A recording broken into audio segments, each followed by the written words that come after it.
فلسفہ حسین تقوی کا نام ہے، فلسفہ حسین قربانیوں کا نام ہے، اور فلسفہ حسین سجدوں کا نام ہے۔ وہاں کربلا کی وادیوں اور گھڑیوں میں امام حسین نے بہت دعائیں مانگی۔ ایک شخص اپنی والدہ کے قبر پہ جاتا تھا اور قرآن پڑھتا تھا۔ تو خواب میں والدہ آئی، کہنے لگے بیٹا قرآن کا نور تجھے گھیر لیتا ہے، بیٹا میں تجھے دیکھ نہیں سکتا، ایک عمل دیتا ہوں اور اس سے بہت فائدہ ہوگا۔ سورۃ اخلاص کا پڑھا ہوا ہدیہ اللہ کی رحمت سے نوروں میں، برکتوں میں اور اللہ کی رحمتوں میں پہنچتا ہے 100%، اور جو مراد مانگے اللہ عطا کرتا ہے۔ السلام علیکم ورحمۃ اللہ وبرکاتہ۔ الحمد للہ والصلاۃ لأہلہا، اما بعد، اللہم صلی علی محمد عبدک ورسولک وصلی علی المؤمنین والمؤمنات والمسلمین والمسلمات، اللہم صلی علی محمد کما تحب وترضی لہ، اللہم صلی علی محمد وآل محمد۔ ہے آج بھی زمانے میں چرچا حسین کا، ہے آج بھی زمانے میں چرچا حسین کا، چلتا ہے ساری دنیا میں سکہ حسین کا۔ بھارت میں گر وہ آتا تو بھگوان کہتے ہم، بھارت میں گر وہ آتا تو بھگوان کہتے ہم، ہر ہندو نام پوجا میں جپتا حسین کا، ہر ہندو نام پوجا میں جپتا حسین کا۔ راون کی طرح مٹ گیا دنیا سے تو یزید، لیکن دلوں پہ آج بھی ہے قبضہ حسین کا۔ سر اپنا جو پٹکتی ہے پیاسوں کی یاد میں، لیتی ہے نام گنگا و جمنا حسین کا۔ جے سنگھ پناہ مانگے گی مجھ سے چتا کی آگ، جے سنگھ پناہ مانگے گی مجھ سے چتا کی آگ، مر ہندو ہوں میں ہندو ہوں مگر ہوں شیدا حسین کا۔ ہے آج بھی زمانے میں چرچا حسین کا۔ ایک ہندو کا اظہار عقیدت ہے اس کے مذہب کے مطابق، اس کے ایمان اور اس کے عقیدے کے مطابق۔ محرم کی گھڑیاں تاریخ ہے ایک پیچھے، محرم کے مہینے کے تقدس کی، احترام کی، حرمت کی ایک پورا نظام ہے، اور محرم کے ساتھ امام حسین کی نسبتیں، حضرت حسین بن علی بن ابی طالب، ان کی نسبتیں بہت عجیب ہیں۔ اب سوچنے کی بات یہ ہے کہ انہوں نے ہمیں دیا کیا ہے۔ امام حسین کی زندگی کا سب سے پہلا نظام تقوی ہے، اور تقوی نیکی کرنے کو نہیں کہتے۔ کسی نے حضرت عباس رسول اللہ صلی اللہ تعالی وسلم کے چچا، ان کے بیٹے حضرت عبداللہ بن عباس سے پوچھا تقوی کس چیز کا نام ہے؟ تو پوچھا نہ کرنے کا نام ہے، کرنے کا نام تو نہیں ہے۔ فرما دیجئے کیا کرنے کا نام، کیا نہ کرنے کا نام؟ فرمایا تقوی گناہ نہ کرنے کا نام ہے۔ ایک بندہ بہت زیادہ نیکیاں کرتا ہے اور پھر بہت گناہ کرتا ہے، اس کو متقی نہ کہا جائے گا۔ فلسفہ حسین تقوی کا نام ہے، فلسفہ حسین قربانیوں کا نام ہے۔ فلسفہ حسین پانی نہیں مل رہا، پیاس کی شدت ہے، میں اس جگہ کو جا کے خود دیکھ کے آیا ہوں، کربلا کی ان وادیوں میں، لیکن اس بات کا اس پیغام کا نام ہے کہ وہاں حرام نہیں چلے گا، وہاں مشکوک نہیں چلے گا، وہاں حلال طیب اور طاہر زندگی چلے گی۔ ایک نظام ہے۔ اور فلسفہ حسین سجدوں کا نام ہے کہ جنگ جاری ہے اور نماز کا وقت آیا، آدھوں نے نماز پڑھی، آدھوں نے جنگ کی، پھر انہوں نے نماز پڑھی، سجدے قضا نہیں ہوئے اور سجدے ادا ہوئے ہیں۔ اور فلسفہ حسین دعاؤں کا نام ہے۔ وہاں کربلا کی وادیوں اور گھڑیوں میں امام حسین نے بہت دعائیں مانگی، اور وہ دعاؤں کی پوری کتابیں اس وقت موجود ہیں۔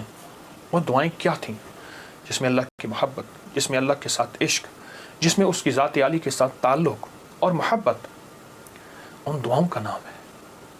اور فلسفہ کربلا کا ایک پیغام دیتا ہے کہ خیال کرنا، جب ایک طرف حق ہے اور ایک طرف نہ حق ہے، اور وہ حق حلال کی شکل میں آئے، طیب طاہر کی شکل میں آئے، حلال کی شکل میں، طیب طاہر کی شکل میں آئے، تو پھر حلال کبھی نہ چھوڑنا، اور حرام کے اوپر تمہیں کائنات کیا تخت مل جائے، اس کو کبھی اس کے قریب نہ جانا۔ زندگی کا ایک سفر میں آپ طے کر رہے ہیں اور طے کریں گے موت تک۔ وہ ہستیاں زندگی کا سفر طے کر گئیں، لیکن انہیں ہم مردہ نہیں کہیں گے، بلیا بولیا سی مرنا نہیں گور پہ آ کوئی ہو، کہ ہم مرنے والے نہیں ہیں۔ اللہ کے عاشق ہمیشہ زندہ ہوتے ہیں، اور اللہ کے عاشق ہمیشہ زندہ ہوتے ہیں اور زندگی کا سفر طے کرتے ہیں۔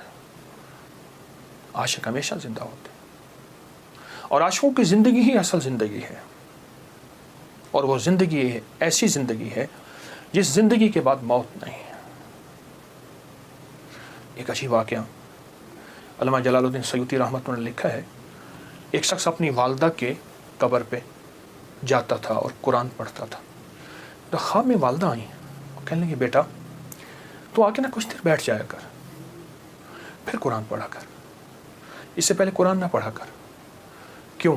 جب تو آتا ہے قرآن کا نور تجھے گھیر لیتا ہے، بیٹا میں تجھے دیکھ نہیں سکتی، تیرے قرآن پڑھنے سے میری قبر نوری، نورانی، روحانی، اس میں روشنی، اس میں برکت، لیکن میں تجھے دیکھنا بھی چاہتی ہوں، ماں ہوں، ماں کی مامتا بیٹے کو دیکھ کے بھی کلیجہ ٹھنڈا کرتی ہے۔ یہ زندہ ہوتے ہیں، ان کو موت نہیں آتی، انتقال ہوتا ہے۔ انتقال کہتے ہیں منتقل ہوتے ہیں ایک عالم سے دوسرے عالم، یہ عالم شہود ہے، عالم ارواح سے آئے ہیں ہم، اور عالم برزخ کا سفر ہمارا جاری ہے، آنے والا ہے، جس کا نام موت ہے، فنا ہے۔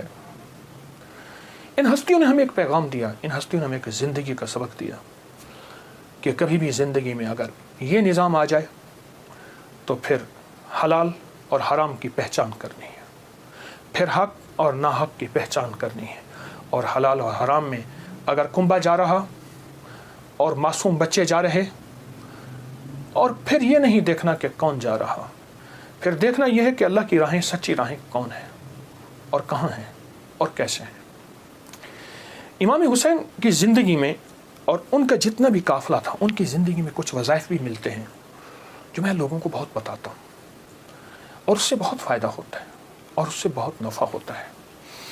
ایک عمل دیتا ہوں، بہت زندگی میں کام آئے گا، ان مبارک گھڑیوں کے حوالے سے ایک عمل دیتا ہوں اور اس سے بہت فائدہ ہوگا۔ وہ عمل یہ ہے کہ آپ 2 تسبیح سورۃ فاتحہ کی پڑھیں، اول آخر 3 دفعہ درود شریف، اور سورۃ فاتحہ کی 2 تسبیح پڑھ کے اور اس کا ہدیہ حضور کے گھرانے کو ہدیہ کریں، اور اگر چاہیں تو 2 تسبیح سورۃ اخلاص کی پڑھ لیں، 2 تسبیح سورۃ اخلاص کی، اور اس کا ثواب حضور کے گھرانے کو ہدیہ کریں۔ اور یہ سورۃ اخلاص کا پڑھا ہوا ہدیہ اللہ کی رحمت سے نوروں میں، برکتوں میں اور اللہ کی رحمتوں میں پہنچتا ہے 100%، اور حضور کے گھرانے کو ہدیہ کریں۔ اور حضور کے گھرانے میں حضور کی بیویاں، بیٹیاں، داماد، نواسے، نواسیاں، یہ حضور کا گھرانہ ہے، اور اس حضور کے گھرانے میں یہ حسینی قافلہ بھی حضور کا گھرانہ ہے۔ ان کو ہدیہ کریں حضور کے گھرانے کو، اور جو مراد مانگے اللہ عطا کرتا ہے۔ اور یہ مسلسل عمل کرتے رہیں، آپ دن کے کسی وقت صبح شام 2 تسبیح سورۃ اخلاص پڑھ لیں، ہر دفعہ بسم اللہ الرحمن الرحیم 7 پڑھیں، اور اول آخر درود پاک پڑھیں، اور پھر یہ تسبیح آپ ان کی خدمت میں ہدیہ کر دیں۔ آپ کا کوئی مسئلہ ہے، آپ کی کوئی مشکل ہے، آپ کی کوئی پریشانی اور ناممکن ہے، اس مسئلے، مشکل اور پریشانی میں یقیناً آپ کے لیے خیر کی، برکتوں کی اور رحمتوں